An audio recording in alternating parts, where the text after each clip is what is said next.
The Wisconsin men's cross-country team was going for gold in many ways on Friday.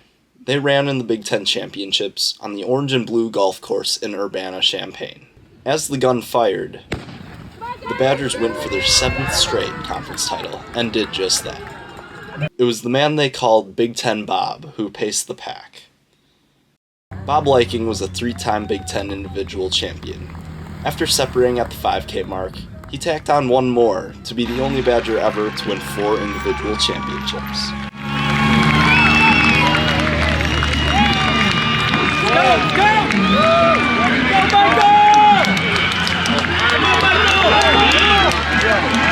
To win 4 it is.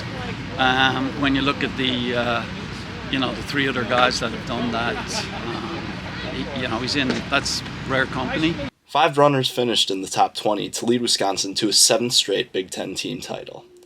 Put a plan in place. The guys executed it to perfection. Some guys sacrificed their race out there today for the team. And that's what a good team does. Weren't selfish in the execution of that plan. And that's important as we move forward. The future doesn't end here for this group. We have a lot of young guys, and I think it's scary to say, but I think the team's going to get better next year. Just a lot of youth on the team. They handled the race like veterans, though, and yeah, I couldn't be more proud of the boys. And as for the 4-time champions goal, it means a lot to me. I love being a Badger. This is a good day, and we gotta put on a show for nationals. I'm Maddox Durst reporting for J425.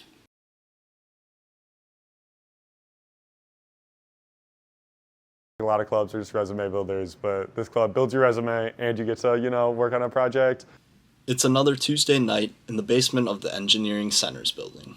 These members of UW paddle through their 1,700-hour journey with this project, a canoe made of concrete. The goal? It has to float.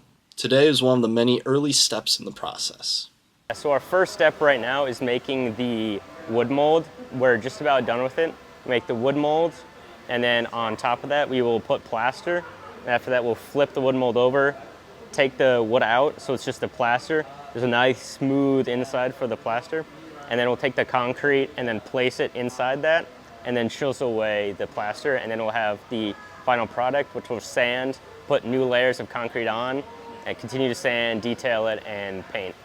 UW placed in the top 5% of over 200 schools last year, but the event itself summarizes what Concrete Canoe is all about. It was super satisfying to, realize that all that hard work paid off, and it is, a big Concrete Canoe family almost in a way. You go to these competitions and it's just the friendliest competition. You're asking people how they did it and their mix designs, their hull designs, their mold processes, and they're all so open and willing to share and help teams, make their process better. It's not like super competitive and secretive. People are super open about it.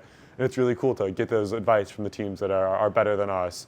Then we can take that information and take it back here, really synthesize it, and try to make our boat better. Within these walls houses a Badger family. The pressure of it all brings people together, making memories in the process. Here especially, everybody is super open, super accepting, and just so eager to meet new people and to have new members. And I think that it really shows that it makes it so easy to find friends here and just really feel accepted and be part of a team that's all passionate about something. Family is highlighted in the name of the boat. In past years, the club has rocked with the Isthmus and Extraterrestrial. For 2025, our theme this year is the Driftless region, which is an area in Wisconsin, Minnesota, Iowa. Me and Jacob both have lived in that area for a while. Some previous people in the club have lived there for a bit. It's a very interesting place geography-wise, very unique compared to the other parts of Wisconsin and the surrounding states. And it's the cultural impact of that specific geography, such as the fishing, the hiking, and all that stuff, is very important to us. The UW Concrete Canoe Club will look to return to nationals this summer, rowing their way through this project one day at a time. It's cool to be part of something with a group of really, passionate people working towards an actual end goal that isn't just a spot on a resume. We actually have something that we are working towards and that we're all super passionate about. And it's cool to be, passionate about something with other people. I'm Maddox Durst, reporting for J425.